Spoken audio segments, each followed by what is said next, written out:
Hello, welcome to another episode of Set Musings. I'm really looking forward to this one. Doing this is the thing I enjoy most. These set musings are just so much fun to do. It's great just looking through all these sets and sort of reacquainting yourself with all the various stuff that went on. So up to Mirrodin. So quite a major change from previous sets. In that we've now got the new style so-called modern border. Obviously these borders since then have been tweaked over different sets, but this was like a major change compared to previous sets. But this wasn't the first set that this had occurred, and I'm going to bring it up on the screen. Before I do that, I just wanted to scroll through here like I normally do. So 306 cards in the set, and themes and mechanics to watch out for, or we'll be highlighting. So artifacts, artifact lands, equipment, and we'll talk about that in a moment, affinity for artifacts, imprint, and entwine. Obviously, as always, I will be having a look at the cycles, and I'll be slicing through the set in various ways, like, card types and all that usual lovely stuff, legendaries, so we can get a good, nice overview and feeling for the set and where it was positioned.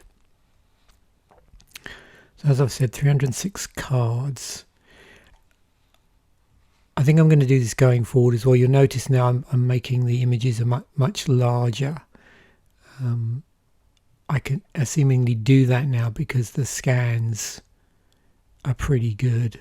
So I'm going to leave that so we can get the full appreciation. It does mean that we don't sort of easily fit like 8 cards on a screen, but I think it's nice to just see these cards in as good a glory they can get. If I go any bigger than this, then it gets a bit silly, but I think 4 this size across the page is nice.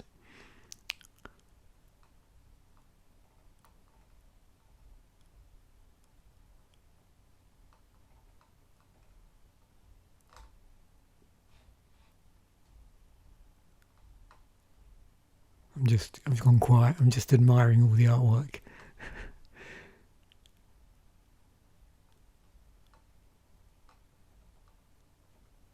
It's interesting though, at this point you can definitely see a slight bit of variability entered into things. As I've pointed out on numerous occasions, there was a sort of sweet spot, and I'm not really 100% sure exactly where it was. It was probably somewhere between 6th and 7th edition, where several of the sets, the artwork just got unbelievably consistent. That's not to say the artwork's not good in this set, but you can see there is some degree of variability with certain pieces of artwork versus others. There is something else strange about the set which they rectified. I'll include links to this and you can do your own research and find out if this was intentional or it was an accident of printing. But you'll notice in terms of the activated abilities, there is no colour there. You can see, look. So it has the associated symbol. It's just lost. You see that would normally be red. With the black skull, it's not quite so noticeable.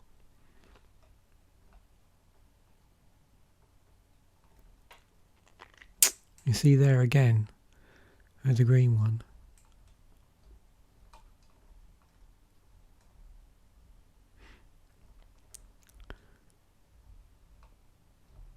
And so on and so forth. Let's go all the way down to the bottom, seeing as we're nearly there. And there's Ornithopter, Platinum Angel. So You can't lose the game and your opponent can't win the game. Oh. Solemn Simulacrum.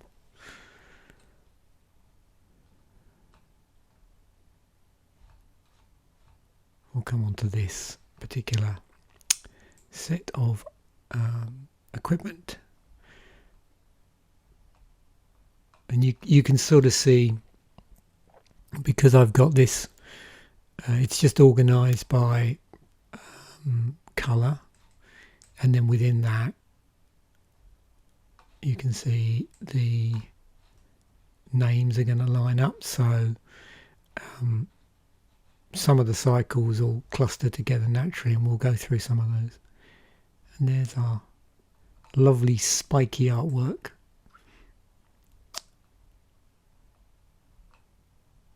I think I remember I actually read the novel for this set at some point. So we'll talk about the lands as well. There's quite a bit to talk about in the lands. Now I mentioned,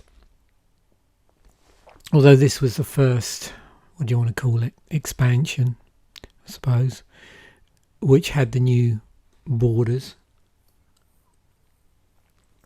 It wasn't the first set. The first set was actually the Corset, which was 8th edition. So you'll notice I've not been mentioning Corsets in set musings, and that's going to, or not been musing over them, should I say. At this point, Corsets were released every 2 years. They made a slight adjustment. What had previously happened with a lot of the Corsets is they were releasing them between the last two sets of a block, so the second and third set of the block. What they started doing going forward, for the moment it's still every 2 years, but they started releasing them between the last set of the block and the first set of the new block going forward. Eventually, once we get up to M10, which is quite a ways off in terms of set musings timeline, once they get up to that point, it's every year. And when we get to M10, I'm going to start including those in the set musings as part of the timeline, because at that point they started printing new cards rather than just reprinting old cards. But I just wanted to bring this up so you can see that, yeah, the new borders kicked in 8th edition, and then going forward thereon they used the modern card frames, and then I keep saying borders, I meant to say card frames, the modern card frames, with various tweaks. And of course now we get those variations in frames as well that we're seeing a lot more. Anyway, this is not an episode about 8th edition, but I thought it important to bring that up. I was going to look here as well because, yeah, this had happened. Do you remember I said about the washed outness of the activated abilities? That happened in 8th edition.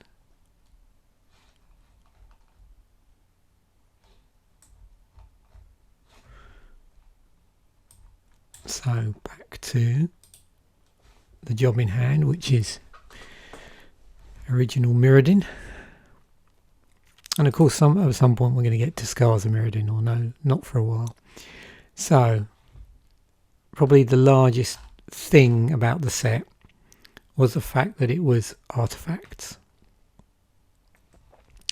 So there's 142 cards which have somewhere in their type artifact, and this is going to be a mixture of straight artifacts, artifact creatures, and equipment. Equipment was the first set, Mirrodin was the first set to have equipment in it.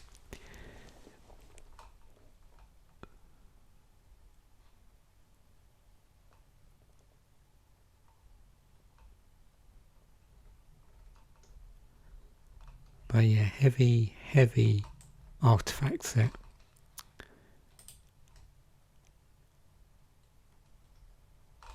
That's Goblin Charbelcher. That's interesting. I'm assuming if that was printed nowadays, this would be some of these would be vehicles. And there's Icy Manipulator and Isochron Scepter as well. Where's Isochron Scepter originally printed from? What's from Mirrodin's? What's from Mirrodin?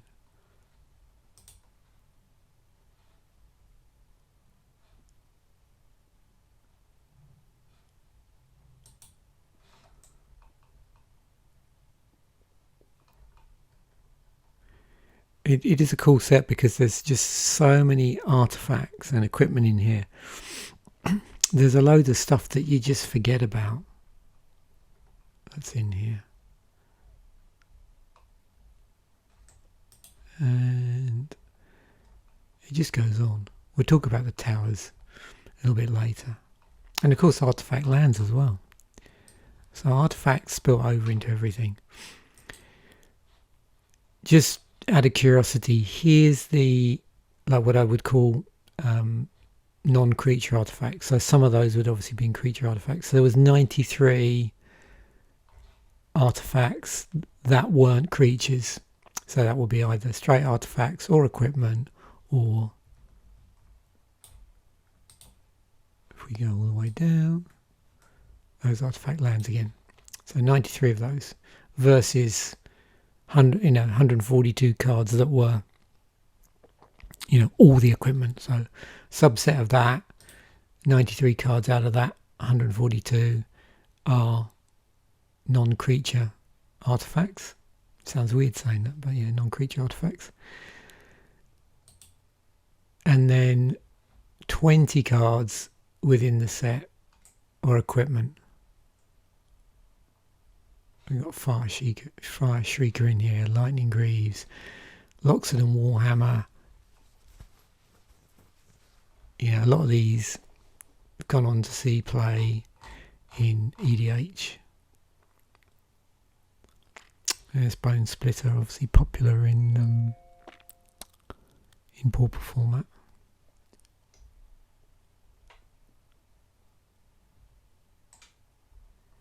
And the other interesting thing as well with this, I don't think I've really touched on this, but if you look historically, there was a tendency to print artifacts, at uncommon onwards and not have too many common artifacts. In this set, obviously, because there's just so many artifacts in the whole set as a whole, you're going to see a lot more artifacts, be it equipment or whatever, printed at common.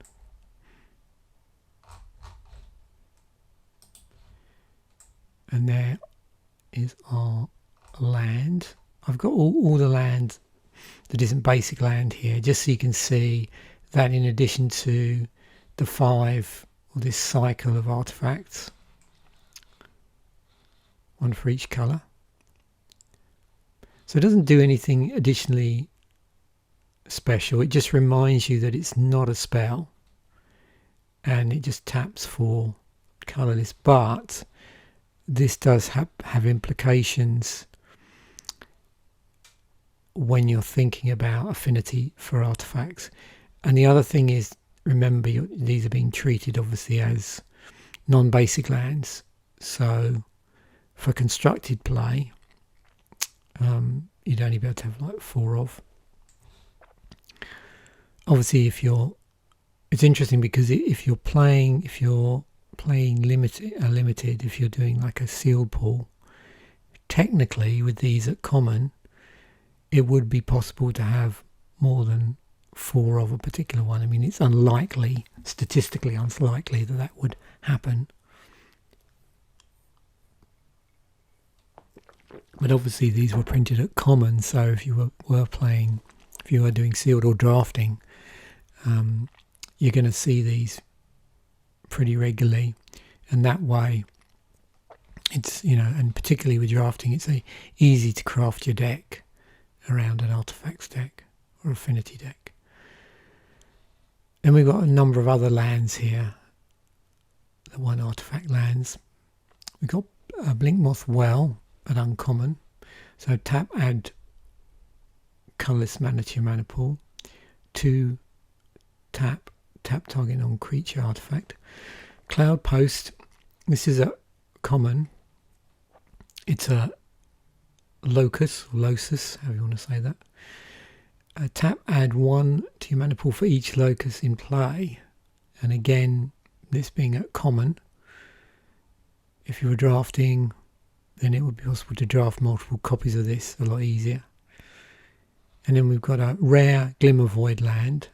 At the end of turn, if you control no artifact, sacrifice Glimmer Void, tap, add 1 mana of any colour to your mana pool. So that does actually care about artifacts being in play. And then we have Stalking Stones. So tap, add 1 to your mana pool. For a 6, Stalking Stones becomes a 3/3 artifact creature that's still a land, so it turns into a creature. Affinity. So there are 8 affinity cards in here. And again, I'll include a link, as I've said, to the MTG Wiki article. You can learn all about the problems that were caused. Mirrodin is infamous, I'll read this out, for an imbalanced power level due to the set not restricting most of its cards to a certain colour, because obviously being artifacts, and the introduction of the affinity mechanic and artifact lands which synergize with each other. The set contained many cards which were banned or restricted in several competitive formats, such as Disciple of the Vault, the Artifact Land Cycle, which is rather ironic, and Thirst for Knowledge. So yeah, it was a problem set. So nothing's changed really, has it? So 8 affinity cards. And you can see here we've got a number of them are common. So clearly that they did want this to show up. So what did affinity for artifacts actually do? Well, it's the same, like across whatever card it's on. This spell costs 1 less to play for each artifact you control. Who would have thought that would get out of control, eh? Crazy.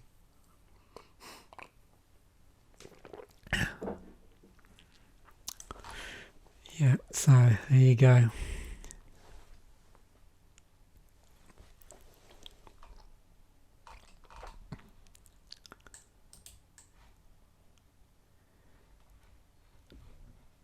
Imprint as well is an interesting ability. So again, let's have a look. You can see it's all an artifact. It's 9 cards that it's on.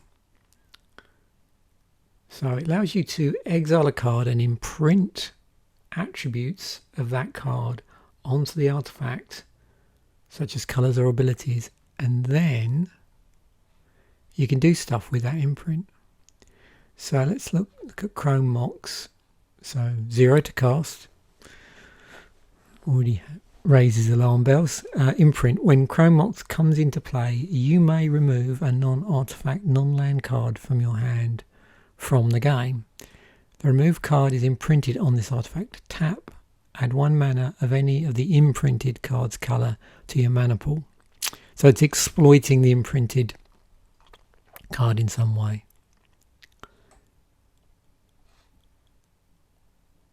And you can see that is different on different cards. So on Isokon Scepter, and you can see as well, it looks like all the imprints, I say all the imprints, several of the imprints do have additional conditions on them as well. Some of them it's fairly straightforward, like here you got when Soul Foundry comes into play, you remove a creature card in your hand from the game. And you can see it does that, even in itself does change. Remove target card in a graveyard from the game. Remove target card in a graveyard. Remove target non-token creature from the game. So you're always removing something from the game. Something has to be imprinted and that's removed from the game. But what you subsequently can go on to do with that imprint is quite different on different cards. And some of it is just triggered. So this one,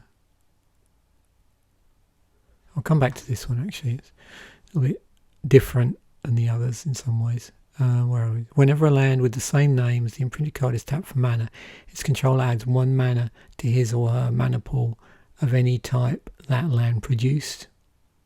So that's just triggered, whereas this, if to activate it, so 2 tap, you may copy the imprinted instant card and play the copy without paying its mana cost. And clearly in the imprint ability there is a restriction on here in terms of what you can imprint. So here you can obviously imprint an instant with converted mana cost 2 or less in your hand from the game. So going back to duplicate, so 6 to cast, it's a 2/4. So we've actually got imprint on a couple of creature artifacts here. So with duplicate, when it comes into play, you may remove target non-token creature from the game. As long as a creature card is imprinted on duplicate, duplicate has the card's power, toughness and creature types, it's still a shapeshifter. Okay, so imprinting just sort of imparts this information, if you like, these things onto duplicate itself. And where's the other one? Mirror Golem. So with this one, it comes into play, you move a target card in the graveyard from the game, and that gives Mirror Golem protection from each of the imprinted cards. Card types. Oh, that's interesting. So card types are artifact, creature, enchantment, instant, land and sorcery. So that's obviously the top level types.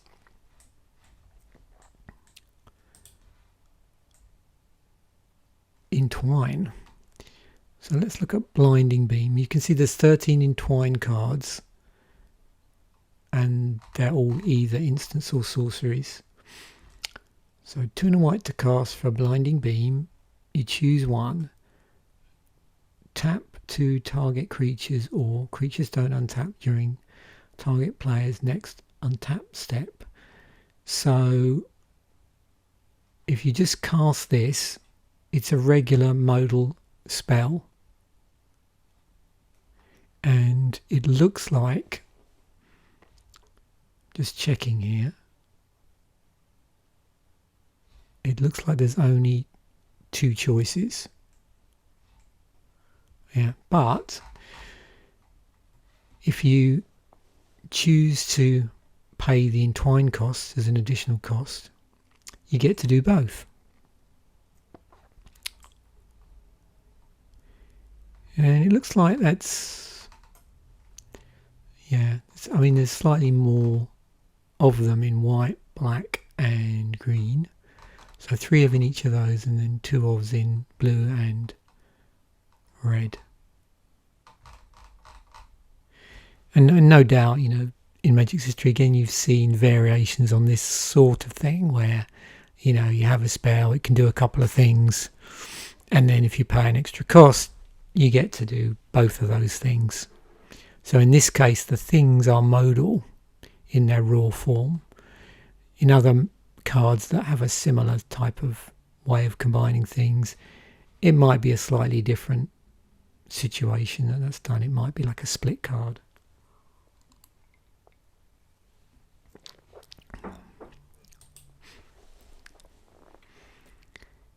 I've already mentioned the equipment actually. It's quite possibly I've double searched in here.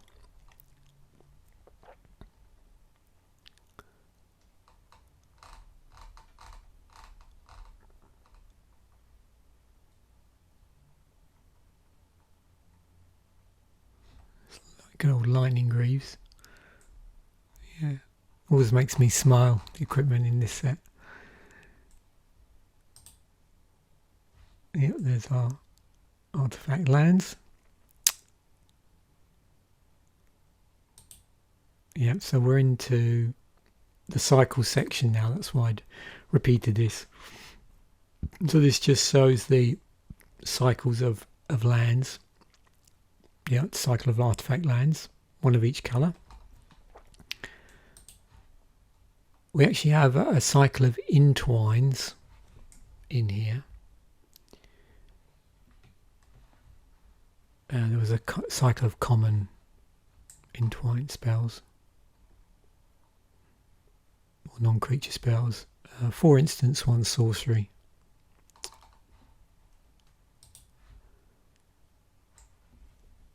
Cycle of golems. Each of these common artifact creatures has a colour specific ability. Each was illustrated by Paolo Parenti. Actually, this gives you a really good example of what the sort of washed out version of the coloured activated ability is, because there's one of each there. There's white, blue, black, red, green.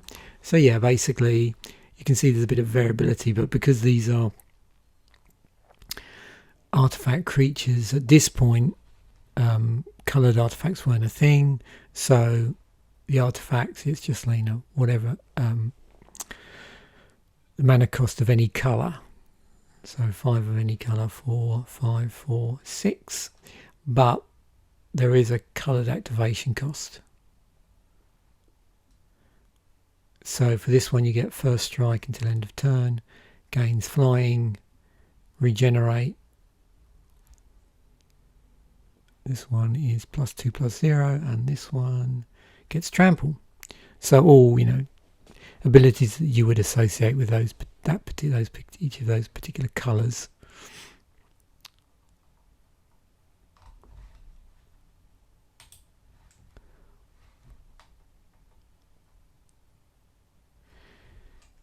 Oh yeah, Manamir. So there was, I've just got all the mirrors here. So there's 14 of them. So any card that has mirror in the name has been represented here. But within that there was a cycle of Manamir.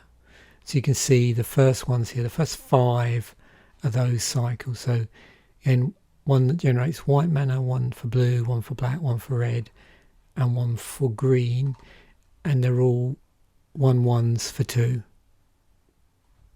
So it's nice. You get like a mana rock,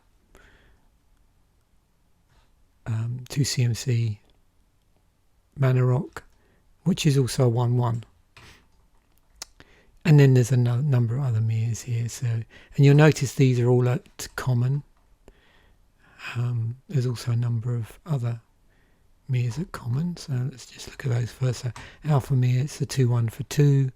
Mirror Adapter, it's a 1/1 for 3, and it gets +1/+1 for each equipment attached to it. So you can equip up that.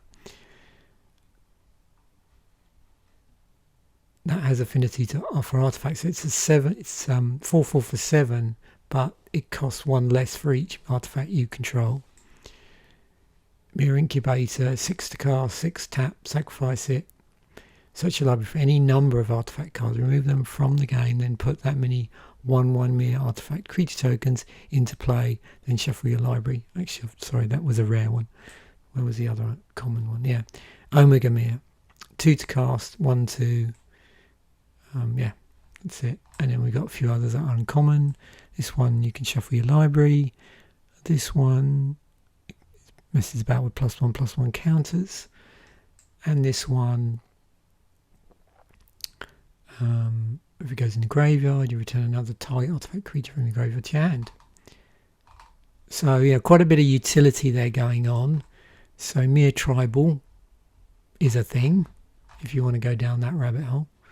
14 cards, a number of which are at common.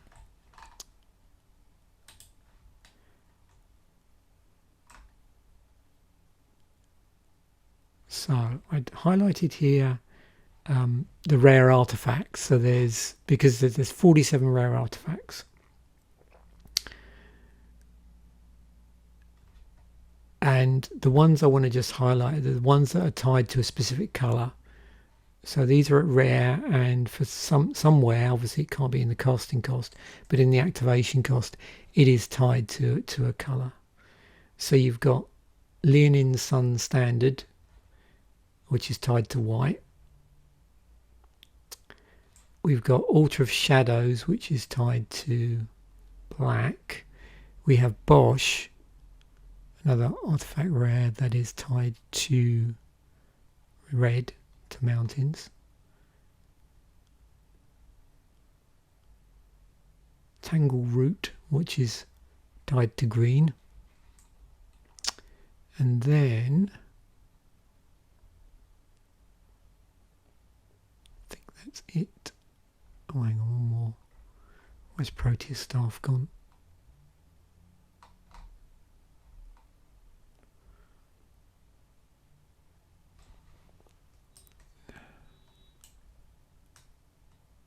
Oh, there it is. So I did manage. Okay, yeah, I did manage to get them sorted correctly. Oh, that's good. Okay, yeah. So they're all here in this top section. They're just not in. I mean, wow, I did. I was able to get them in Wooburg order. That's cool. Not quite sure how I managed that, but I did. So there you go.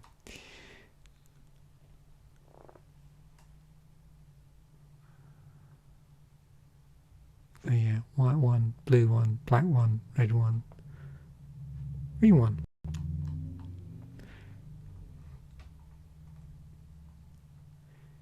And you can see here there's another number of other, because of the sheer quantity of artifacts, there's a lot of artifacts at rare. We've got Mirror Incubator, which you've seen on. Mind Slaver was in here, Oblivion Stone, Platinum Angel, Scythe of the Wretched, yeah, we've always mentioned Solemn, Sad Robot, The Towers, Triskelion, Word Slayer. So much cool stuff.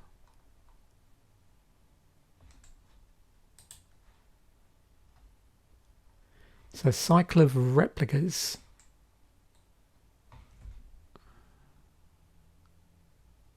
So they all they all cost 3 to cast. They all have slightly different power and toughness, and the abilities are also different. So the white one, okay, deals 3 damage to target attacking or blocking creature. The blue one counters target spell unless its controller plays 2. The black one, target creature gets -1/-1 until end of turn.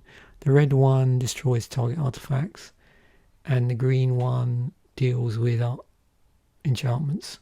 Nearly said artifacts, enchantments.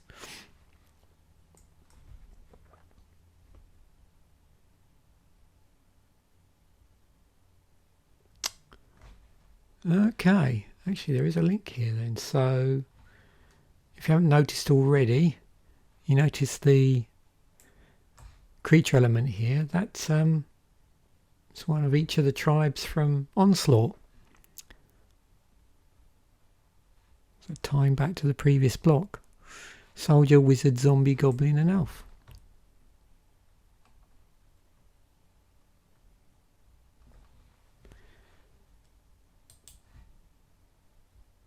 Cycle of Shards. So with these, what you can see is there is some consistency to the template. So they're all 3 to cast. Within the rules text, that's where their sort of colour identity is, if you like. So here we've got 3 tap or white. Tap, prevent the next 2 damage that will be dealt to target creature or player this turn. On the blue one, return target creature to its owner's hand unless its controller plays 1, so there's bounce on that one. On the black one, we've got getting stuff back from the graveyard. That one pings a creature or player, and this one gives a creature trample until end of turn. So in terms of the cost, you can see there are either 3 mana of any colour or 1 mana of a particular colour, meaning that you could play them in a deck which didn't necessarily have that mana, but you'd have to pay more.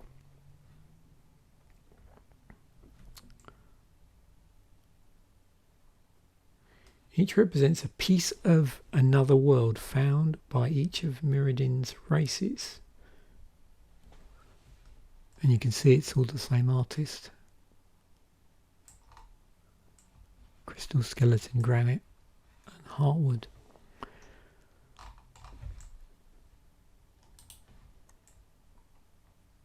Cycle of sliths. So each of these common 1/1 slith creatures, I'm reading this straight from MTG Wiki by the way, has a mana cost containing 2 coloured mana of the same type and the ability, whenever this creature deals combat damage to a player, put a 1/1 counter on it. They were each illustrated by Justin Sweet. So it's interesting to see cycles where they've been illustrated by the same artist.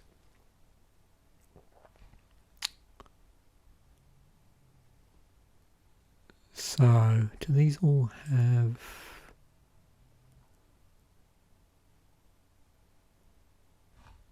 Yeah, it looks like they have some sort of static ability. So the one has flying, the blue one, whenever Sith Strider becomes blocked, draw a card. The black one, whenever it deals combat damage to a player, put a 1/1 counter on it. Haste on the red one, and then on the green one we've got Trample.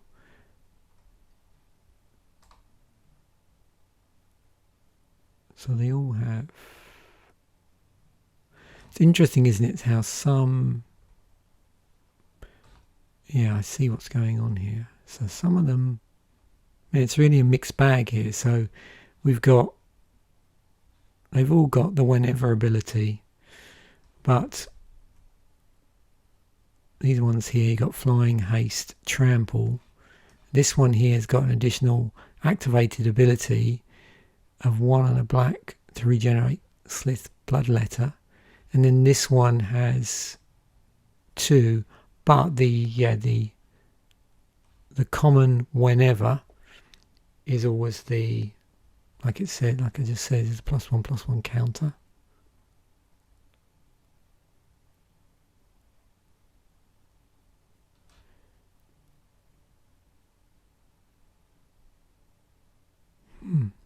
So flying, outside of the +1/+1 counter, I'm just trying to think of this. So flying, card draw, conditional card draw, regenerate, haste, and trample. Yeah, okay.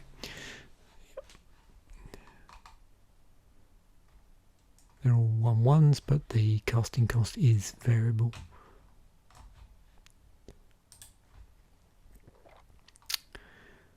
Spell bombs. Okay. So we've got 2 activated abilities, which require you to sack them. One of which is a coloured ability, and the other is mana of any colour, and the one that's the mana of any colour is the same across all the cards. It's card draw, but the coloured activated ability does different stuff on each card. So you've got this one, you pay it, sack it, you gain 5 life. This one, return target creature to its owner's hand. This one, target creature discards a card from his or her hand. The red one, 2 damage to target creature or player, and then the green one, till end of turn, target land becomes a 3/3 creature. That's still a land. Oh yeah, the Talisman Cycle of Talisman. So 2 to cast, so more mana rocks. 2 to cast. You can tap it and add colourless mana to your mana pool, or you can tap it and add either one colour or the other. So the progress is white and blue, the dominance is blue and black, the indulgence is black or red, impulse is red or green, and then Unity is green or white, and you can see, is it easy to see that? Some of these it's easier to see in the colours in here, so you can see the red and the green in there. I don't know, easy to see the red and the black. But yeah, is it all the same? Yeah, all the same artist as well.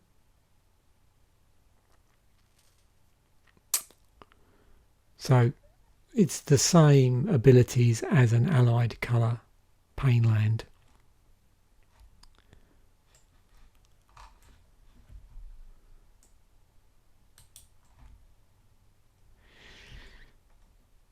Okay. We have here a Mega Cycle.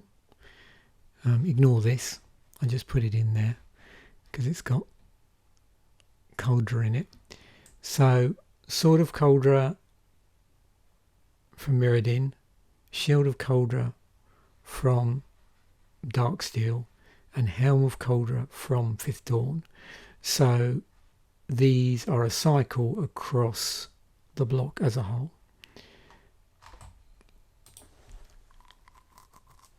We've got Towers, which is actually technically a mega cycle, and that's because only 4 of these are printed in original Mirrodin, so it's like a partial cycle. But the full cycle, the 5th part of the cycle, is Tower of Calamities. So in terms of how they match up to the colours, you have to sort of look at the abilities. So they're all 4 to cast.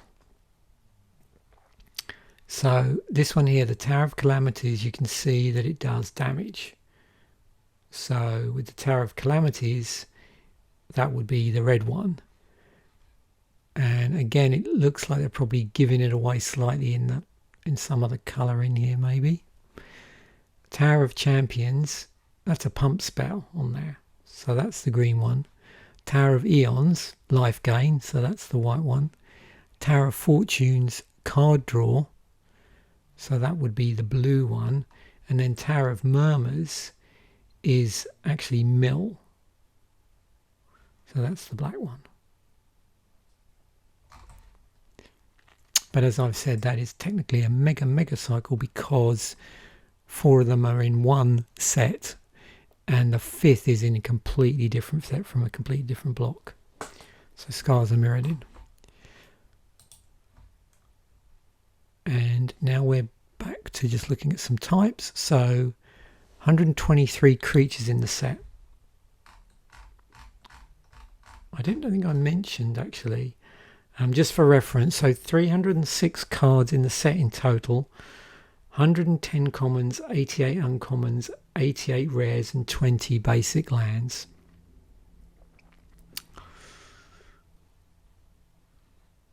And you can see there's 123 cards here with the type creature. Now, of course, the other thing to remember, some of these, as we go down,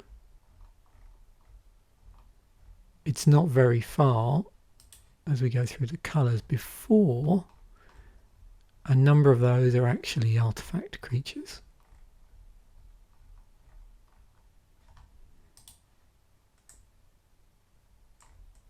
So my point being, even though it's a heavy artifact set, it's not going to be as impactful as it would be in terms of how it would affect creature combat if they were just artifacts, if some of those aren't, as is in this case, some of those aren't artifact creatures. So yeah, that makes life a little bit easier. Because we've seen problems in sets, older sets, where maybe, you've got an enchantment heavy set, or, a large amount of a certain type of spell, and that has a real massive effect on sealed. So here's our instance, 34 instance.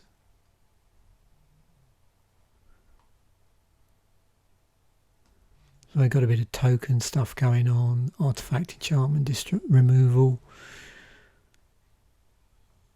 tap down, second sunrise, so 2 and 2 white, instant. Each player returns all to play all artifact, creature, enchantments and land cards that were put into his or her graveyard from play this turn.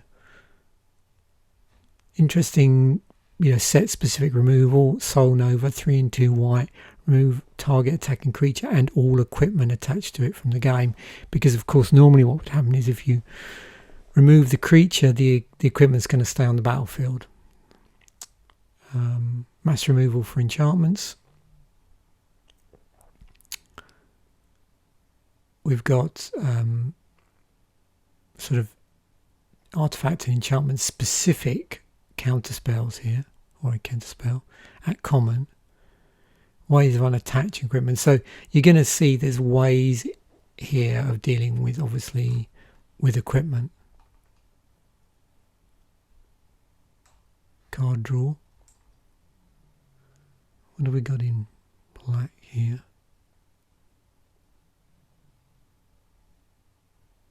So conditional -1/-1 based on artifacts. Terror's in here. So Terror's been printed several times if you go back far enough. Then we go back to the first one. So if you want a limited edition Terror, that'll set you back $80 or round about that. So change the artwork for this. Destroy target non-artifact, non-black creature. It can't be regenerated. So that's pretty specialised in a heavy artifact set. Oh, there's our 2 damage spell. Single red deals 2 damage to target creature. If it's an artifact creature, it deals 4 damage to it. Seething Song, which will generate red mana, quite a lot of it for 2 and a red. Shrapnel Blast. So you're going to see Shatter in here, so you've got to have a way of dealing with artifacts at common. So we've got a 5 damage that can target creature or player for 1 and a red, but there's an additional casting cost to sacrifice an artifact. +1/+1 counters. Got a lure, was it lure type effect there? Another way of dealing with equipment, although not surprising in green. It's a way of dealing with artifacts. So. And there's a pump spell in green as well. So I'm just looking through here. It looks like one way or another, do all the colours have ways of dealing with artifacts? Not sure whether black does.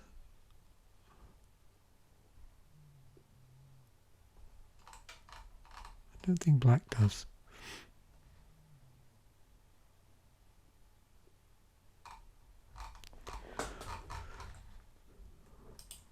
Sorcery speed, 18 sorceries. There's our sorcery speed mass removal in white, but it's conditional in that you get to choose one, but it's entwined, so it's modal. Sorry, not conditional, but modal. Destroy all creatures with power 2 or less, or destroy all creatures with power 3 or greater. If you want to entwine that, so you want to do both, then you've got to sacrifice 2 lands in addition to the casting cost.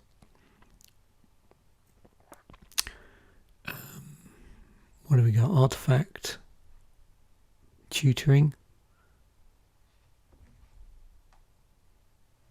It's card draw with affinity. Sacrifice, yeah.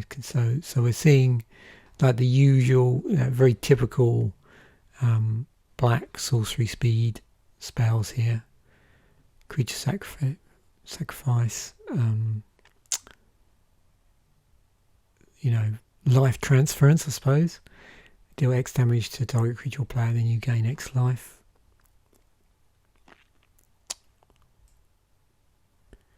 Hand disruption. And in red we've got sorcery speed artifact removal, coin flipping. Oh look, there we go. Good old land destruction in red at sorcery speed. And obviously in green, no surprise to see a way of dealing with artifact enchantment or lands, and another way of destroying artifacts. You get to add mana to your mana pool. Basic land search, tokens, another card to search out lands. An interesting thing to see how much utility there is in at common as well, across all the different types. Here's our enchantments, 14 of them.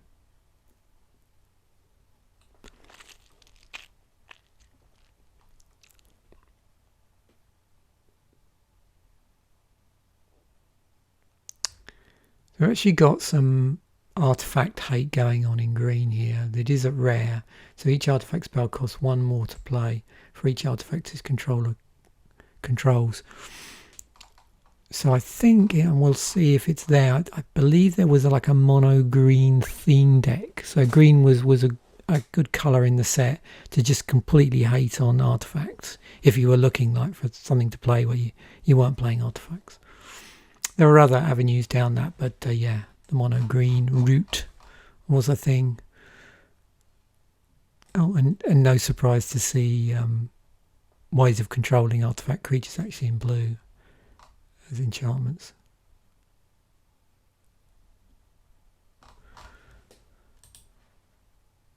Here's our legendaries. So we've got Glisser in green, Bosch Iron Golem, well that would be technically in red, Karak's Thumb, which is a legendary artifact,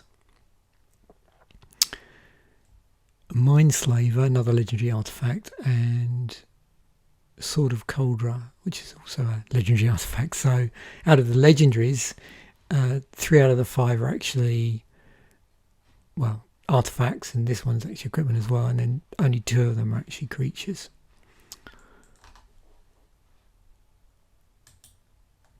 Here's our basic land in all its glory, so nicely organised here, so we get 4 per line.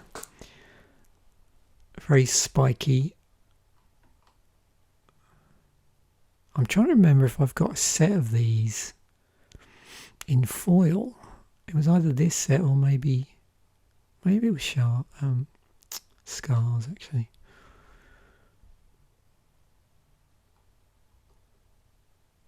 I know when I built that no hand no land deck, I did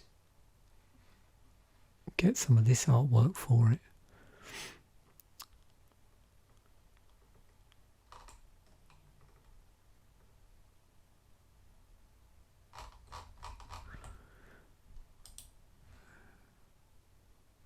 Okay, so back to the set as a whole.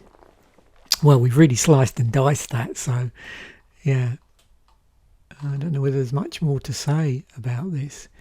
Got some interesting high casting cost creatures actually thinking about it. So Luminous Angel, 4 and 4 white for a 4/4 with flying. At the beginning of your upkeep, you may put a 1/1 white spirit creature token with flying in play. So we've seen quite a few token things going on and +1/+1 things.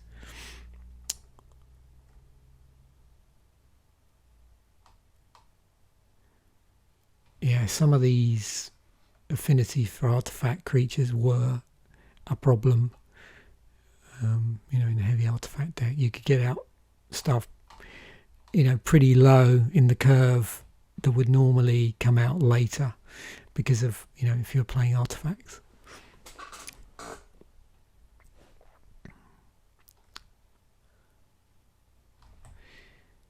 Okay, let's look at the prices here. So most expensive card at this point in time when this video is going out, because these change, in Mirrodin is Chalice of the Void. So $70 for this particular version. There's a Kaladesh invention of it as well, and it cropped up in Time Spiral Remastered. So Chalice of the Void XX. Chalice of the Void enters the battlefield with X charge counters on it. Whenever a player casts a spell with mana value equal to the number of charge counters on Chalice of the Void, counter that spell. And Chrome Mox is next most expensive. That's around $60. Oh, Extra Planar Lens. Yeah, this one. So this was this imprint card where once you've imprinted a land, whenever a land with the same name as the exiled card is tapped for mana, its controller adds 1 mana of any type that mana produced. It's $38 or thereabouts. Tooth and Nail. Some Entwine card. It's $25. So search your library for up to 2 creature cards, reveal them, put into your hand, or put up to 2 creature cards from your hand onto the battlefield. So either of those for a cost of a 5 and 2 green, and then for additional cost of 2 you get to do both. Oh, there's Carrick's Thumb. I wonder where the rest of Carrick is. Carrick's Thumb for $20. Sword of Caldra for 31. Necrogen Mists 12. You can see a lot of these, several of these have only ever been printed in this particular set. Talisman of Progress, just above the $10 mark, was reprinted in the dual decks, Mirrodin Pure versus New Phyrexia.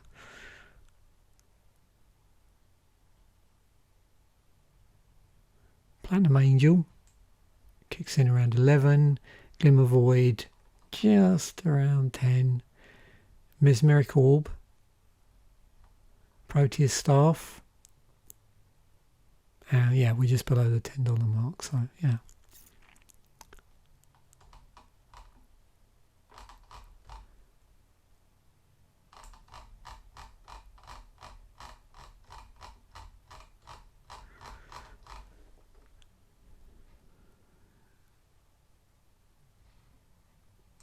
Restricted in Vintage. Banned in Modern, this one. I've not really gone down that particular area, actually, which ones are an out-and-out banned or restricted in certain formats. And obviously several are going to be not legal by the nature of the format. So it's no surprise, unless these have been reprinted in Standard, they're not legal in Standard, obviously. And EDH.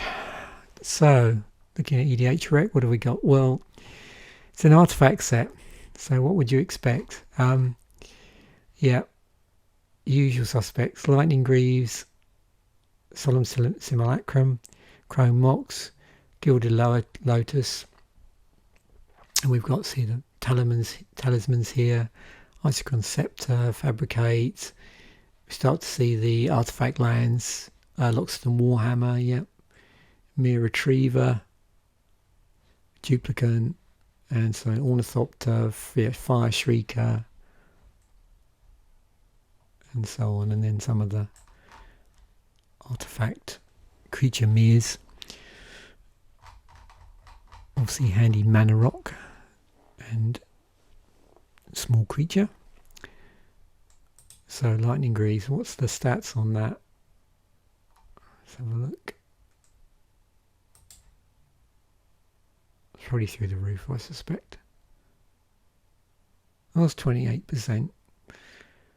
206,372. So not everybody plays the Lightning Greaves. $7.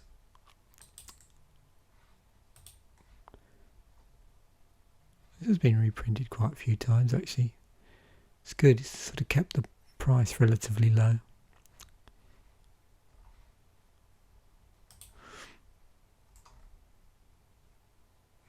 %.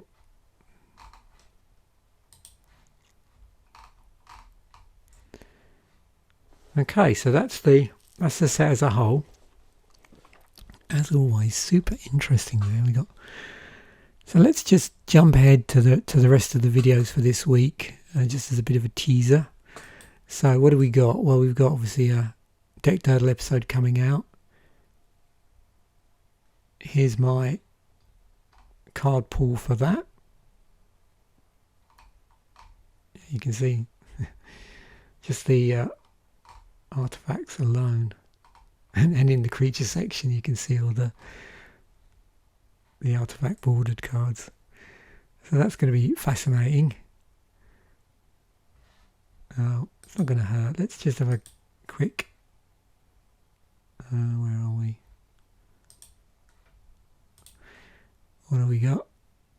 Ooh. Interesting. Oh, I forgot there was an ATOG in the set as well. Okay. Something to look forward to. See where I go with that. The theme decks. There's four theme decks in the set. So we've got Bait and Bludgeon, blue-black theme deck focusing on affinity and artifacts. Little Bashers, so White Weenie with a focus on equipment, so something else that's sort of, around that artifact theme. Sacrificial Bam, black-red theme deck with an artifact sacrificing theme. And then Wicked Big, which is a green deck, green aggro deck, fatty strategy with anti-artifact theme. So that's what I was mentioning about Modern and Green. So what am I going to do? So probably no guess here. I'm just going to go for a mono green build using this as the initial seed, and that does mean that I'm going to have to select a legend, and I'm going to choose to use Glisser for this, seeing as Glisser is in the set. So yeah, that's where I'm going to go with that. So thank you once again for watching. It, as always, was thoroughly enjoyable to produce, and I know through people's comments they really do enjoy this series, and long will it carry on until we basically run out of Magic sets. So and that could be quite a while when you think of how many sets we've got ahead of us, even though there's, I'm doing one a week. There's a lot of sets to go through. So thanks for watching. Bye for now.